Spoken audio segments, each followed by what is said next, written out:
To all nursing officers. आज की अपनी क्लास जो मैकेनिकल वेंटिलेशन के ऊपर रहने वाली है, जिसमें अपन पढ़ने वाले हाई एयर्ड गोल्डन थ्योरी, उसके साथ ही एमसीक्यू जो टॉप लेवल एमसीक्यू रहेंगे वो पढ़ने वाले। और अपन 1 जनवरी से बहुत ही बड़ा अनाउंसमेंट कर रहे हैं कि जो हम टेस्ट सीरीज होती है, ठीक है ना, वो अपन यूट्यूब के ऊपर free of cost test series लाएंगे जो सिमुलेटेड स्केनेरियो बेस्ड एमसीक्यू रहने वाले। विलियम्स के 3 दिन रहेंगे और 3 दिन रहेंगे मेंस के लिए, ठीक है।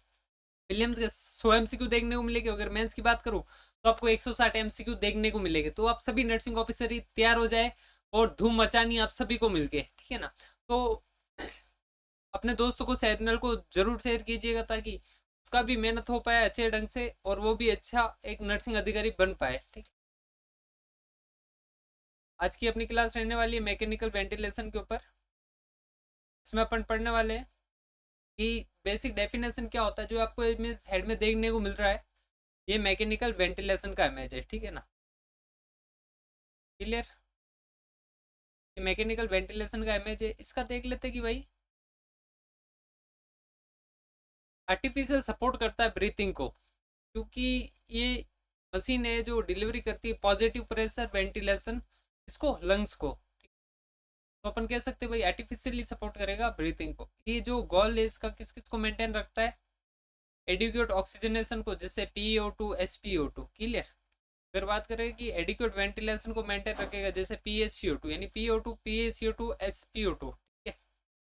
अब बात करते हैं रेड्यूस वर्क और ब्रीथिंग करेगा। अब बात करते हैं hello lung rest and healing. Clear.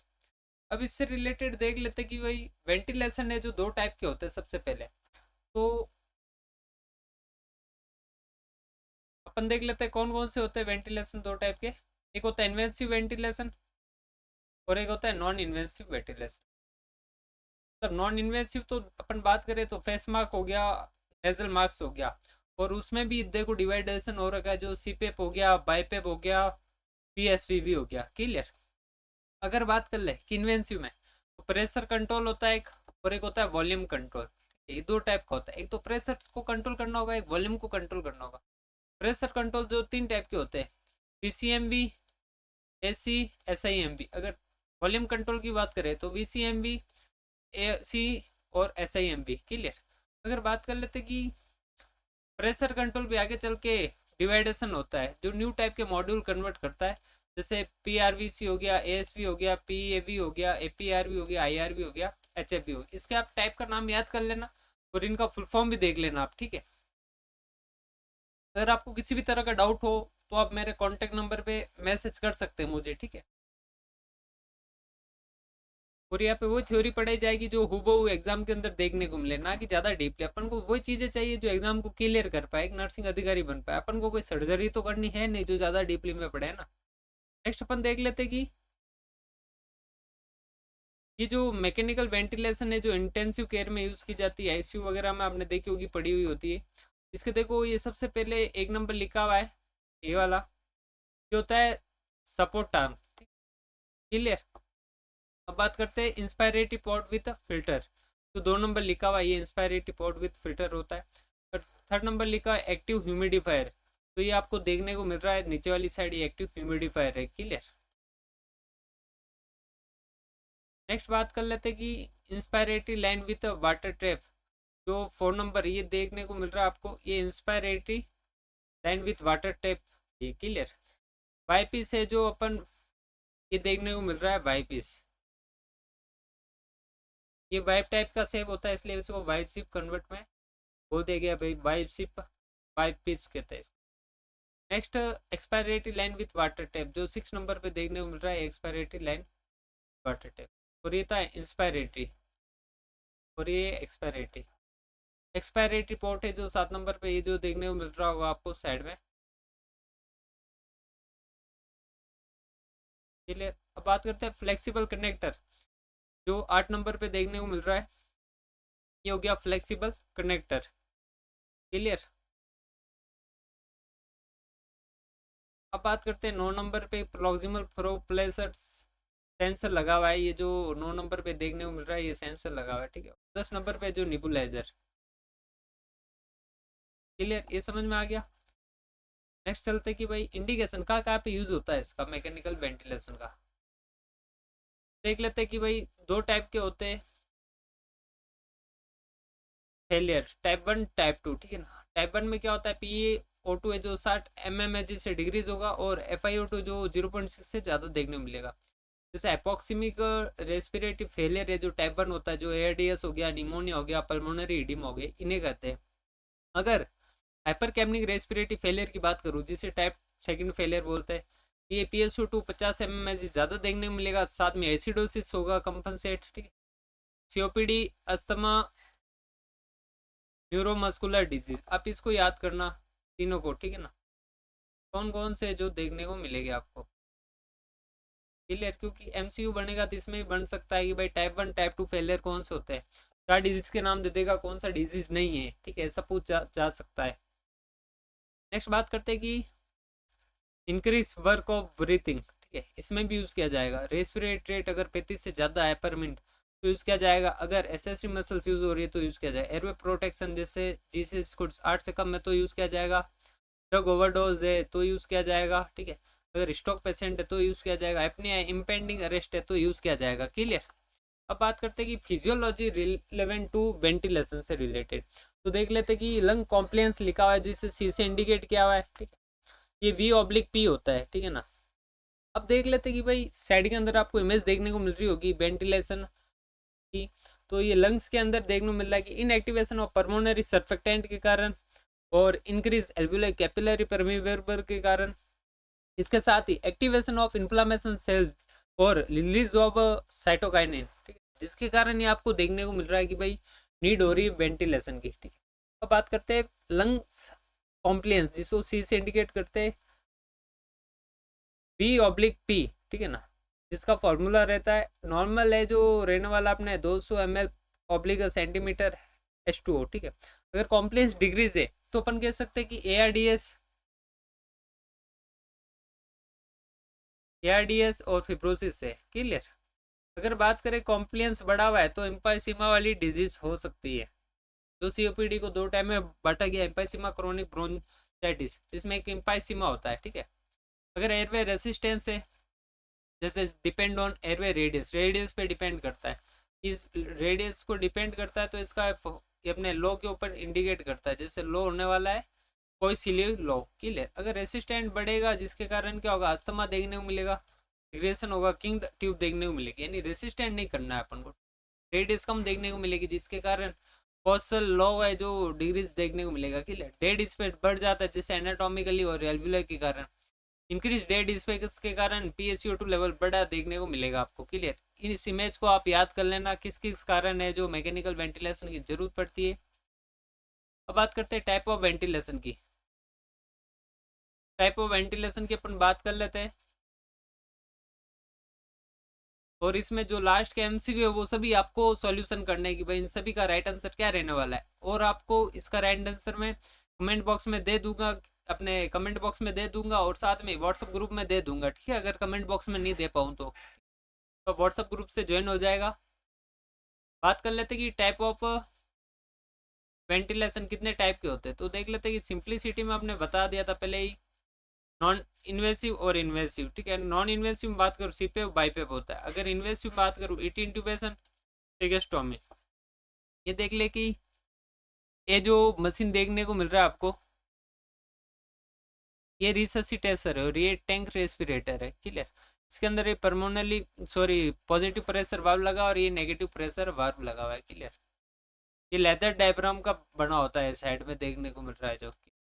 अगर बात करें कि जो इसके अंदर बॉक्स टाइप का शेप देखने को मिल रहा है, इसके अंदर आपको अप्लाई होगा दोनों टाइप का pressure, positive and negative, clear.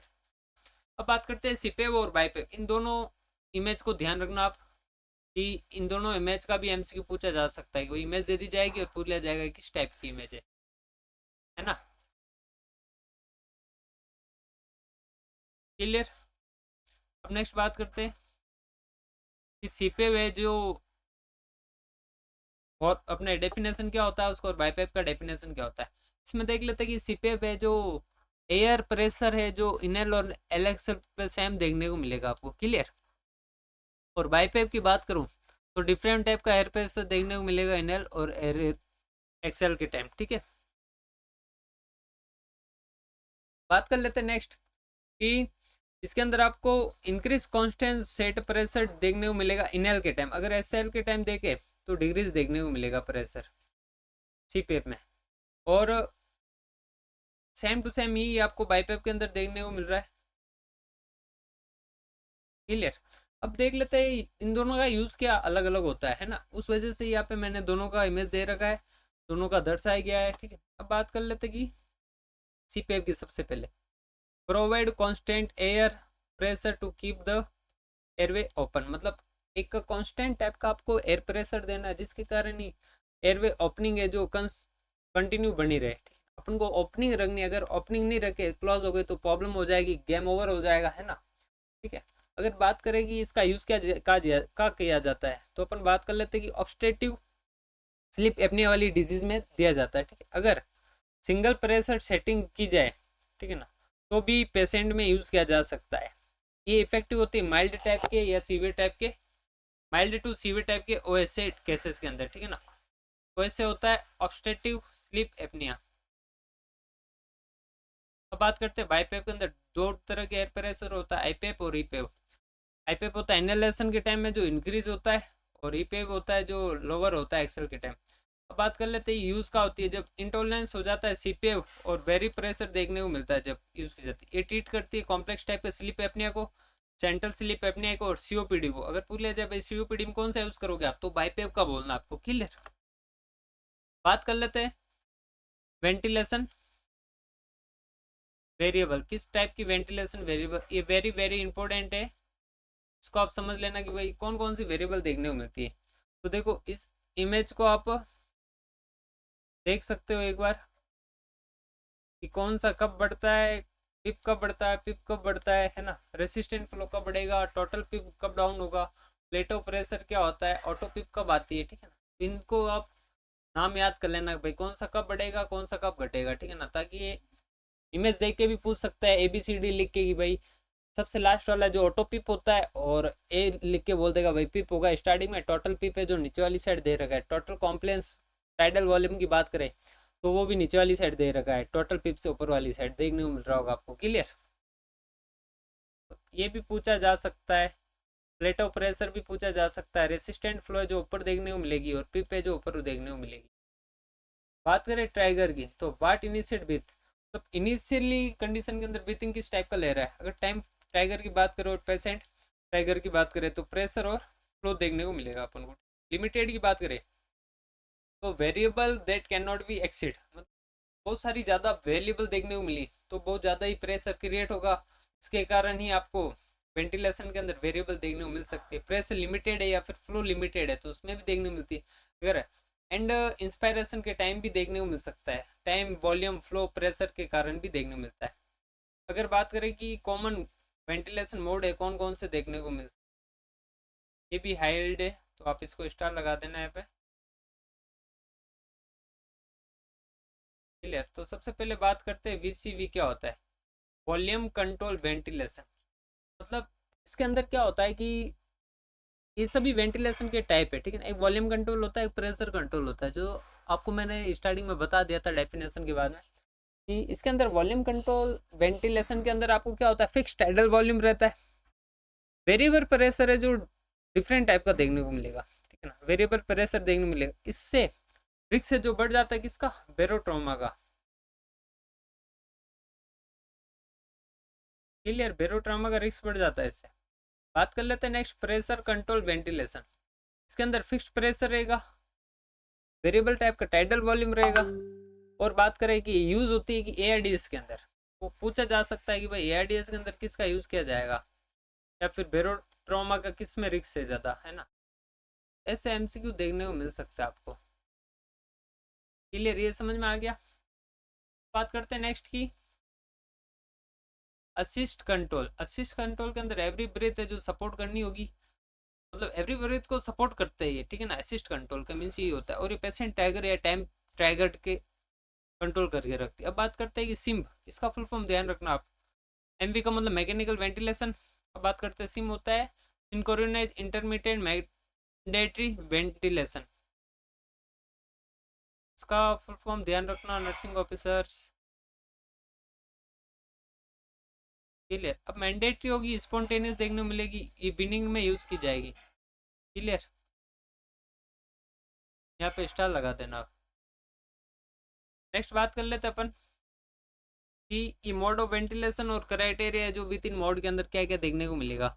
तो कंट्रोल वेरिएबल के अंदर आपको प्रेशर और वॉल्यूम देखने को मिलेगा, इनको कंट्रोल करना होगा। ब्रीथिंग सीक्वेंस की बात करें तो CIMV, IMV और CSV, इनको कंटिन्यू बाई वन याद करना पड़ेगा आपको, ठीक है। First degree breathing trigger scheme और second degree breathing trigger scheme, इसके अंदर देख ले, इतना कोई इंपॉर्टेंट है नहीं, लेकिन अब सर्वो मोड देख लेना किसके अंदर होता है। First degree breathing target scheme के अंदर होगा, और एडेप्टिव भी फर्स्ट डिग्री में होगा, ऑप्टिमल भी फर्स्ट डिग्री में होगा, इंटेलिजेंट, ये देखो ऑप्टिमल, एडेप्टिव और इंटेलिजेंट ये सभी इसके अंदर कॉमन दे रखे, ठीक है।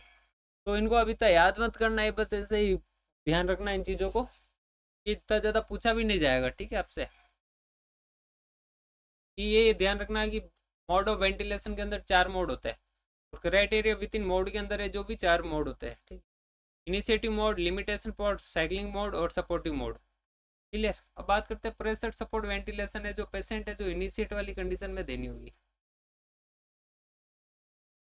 बात करते हैं किसी भी टाइप का बैकअप रेट नहीं यूज की जाती है। नेक्स्ट, CPAP है जो कंटिन्यूस पॉजिटिव एयर प्रेशर होता है, इसमें ऑक्सीजनेशन को इम्प्रूव किया जाएगा। बाईपैप में जो दोनों IPAP और EPAP यूज किया जाएगा जो इम्प्रूव करेगा ऑक्सीजनेशन के साथ वेंटिलेशन को। क्लियर।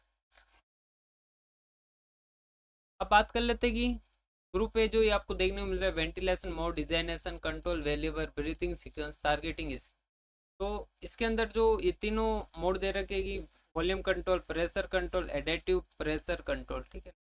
तो वॉल्यूम के अंदर वॉल्यूम कंट्रोल होगा, और breathing sequence continue mandatory breathing होगी तीनों के अंदर, ठीक है ना। अगर बात करें कि टारगेटिंग स्कीम की, तो सेट पॉइंट होगा तीनों के अंदर, दोनों के अंदर, और एक के अंदर एडेटिव में एडेटिव होगा। ये था ज़्यादा इंपॉर्टेंट नहीं, बस टिक से याद कर लेना इसको। बात कर लेते हैं कि टाइडल वॉल्यूम, तो नॉर्मल टाइडल वॉल्यूम है जो 6 से 8 ml पर केजी होता है। ARDS के अंदर आपको कम देखने को मिलेगा, कि देखो लंग प्रोटेक्ट करना होता है, ठीक है ना। तो 4 से 6 ml पर केजी देखने को मिलेगा। रेस्पिरेटरी रेट नॉर्मल होती है 12 से 16 है, 12 से 20 मान सकते हो आप। FiO2 की बात करते हो स्टार्टिंग में हाई रखना, क्योंकि टाइट्रेट डाउन करना होगा। SpO2 नॉर्मली 92 से 96% होती है। पिप की बात करूँ, positive and expiratory pressure. Clear. तो प्रिवेंट करेगी एल्वुलर कोलेप्स होने से। नॉर्मल प्रेशर 5 सेंटीमीटर S2 होता है। हाई पिप के है जो ARDS में दी जाएगी। IE की बात करूँ तो नॉर्मल IE होता है 1:2, अगर अस्थमा में 1:3 या 1:4 देखने को मिलेगा आपको। क्लियर।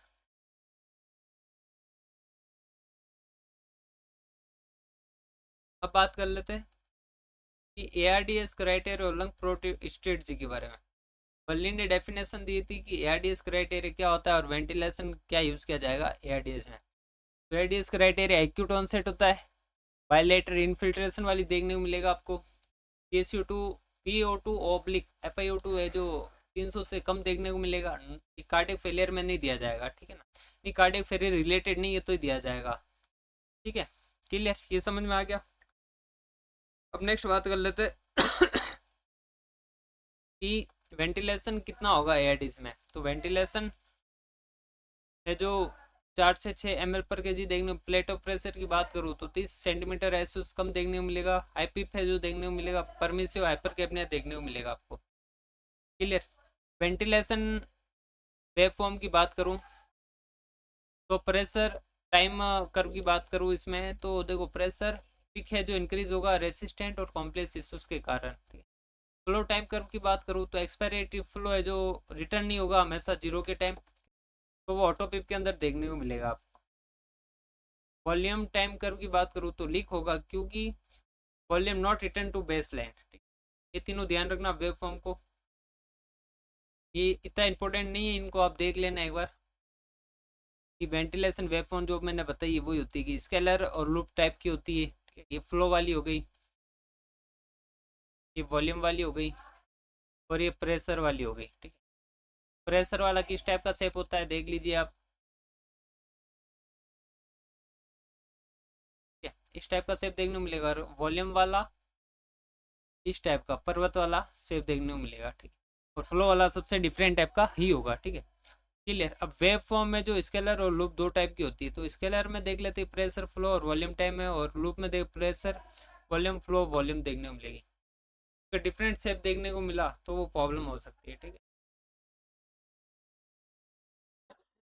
देख लेते प्रेशर वॉल्यूम के अंदर आपको ऐसा देखने को मिलेगा, फ्लो वॉल्यूम के अंदर आपको ऐसा देखने को मिलेगा, क्लियर, समझ में आ गया। अब नेक्स्ट बात कर लेते हैं कि कॉम्प्लिकेशन, ये बहुत इंपॉर्टेंट चीज है कि भाई कॉम्प्लिकेशन क्या क्या होता है।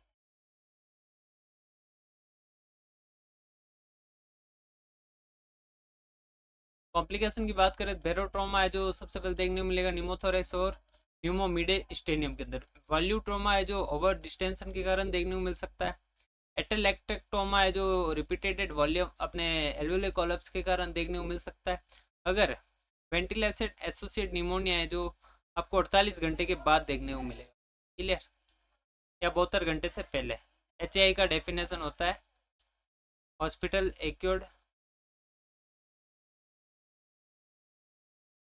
Infection, clear.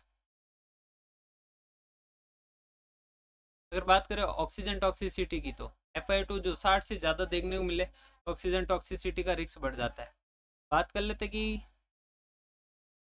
Winning form ventilator की बात कर लेते, क्राइटेरिया इसके अंदर हिमोडाइनामिकली स्टेबल होता है। FiO2 जो 40% से कम देखने को मिलेगा तो करना होगा, पी पे 5 से कम होगा तो करना होगा, एडिक्वेट मेंटेन देना होगा। मेथड की बात कर लूँ तो SBT देना होगा, ब्रीथिंग ट्रायल स्पॉन्टेनियसली, PSP और TPS ट्रायल देना होगा, ठीक है। कॉमन एग्जाम है जो टाइप्स, मतलब यहाँ से MCQ बन सकता है नर्सिंग ऑफिस, तो इनको आप ढंग से पढ़ लीजिएगा इन दो चीज़ों को, कि नोट सेट के अंदर हमेशा ये चीज़ों से क्वेश्चन बनता है, ठीक है। तो देखो पिक प्रेशर बढ़ा हुआ है, अगर नॉर्मल प्लेट हुआ है तो अपन को देखना होगा कि भाई एयरवे रेसिस्टेंट प्रॉब्लम प्रॉब्लम है, ठीक है। अगर बात करें कि पिक बड़ा है उसके साथ ही प्लेटो बड़ा है तो कॉम्प्लेंस डिक्रीज होगा। देखो दोनों बढ़ रहा है, पिक बड़ा है और प्लेटो बड़ा है। अगर प्लेटो नॉर्मल है तो एयरवे रेसिस्टेंट प्रॉब्लम है, क्लियर। अगर ऑटोपिप जो कॉमन देखने को मिलेगी, जो देखने को मिलेगी COPD और अस्थमा के अंदर। अगर ARDS के अंदर बात करूँ तो VT जो डिग्रीज देखने को मिलेगा, हाई पिप देखने को मिलेगा। अब बात कर लेते हैं कि सीपे जो ऑक्सीजनेशन को इम्प्रूव करेगी ना कि वेंटिलेशन को,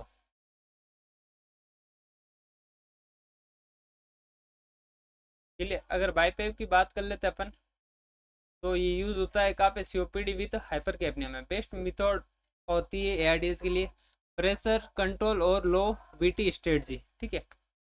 अगर बात कर ले कि एल्वुलाई प्रेशर है जो रिफ्लेक्ट होता है प्लेटो प्रेशर के, समझ में आ गया। अब देख लेते कि भाई अपने जो आज के 5 MCQ है जो मैं आपको हमारे व्हाट्सएप चैनल के ऊपर दे देता हूँ, आप इनका राइट आंसर जरूर दीजिएगा, ठीक है, क्योंकि मेरी तबीयत ठीक नहीं होने के कारण मैं आपको आज ज़्यादा नहीं पढ़ा पाऊंगा। तो आप देख लीजिए, यहाँ पे भी मैं दे देता हूँ आपको। अपना राइट आंसर जल्दी दीजिएगा। वे पूछा है कि बेस्ट वेंटिलेटर स्ट्रेटजी कौन सा होगा पेशेंट के अंदर।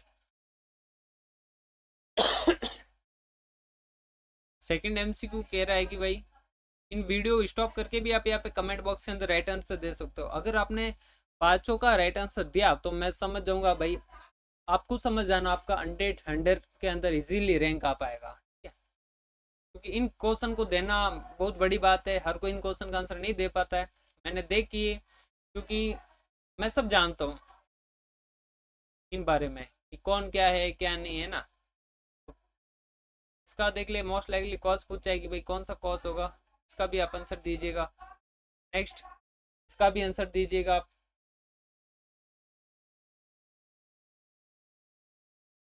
नेक्स्ट इसका भी आंसर दीजिएगा।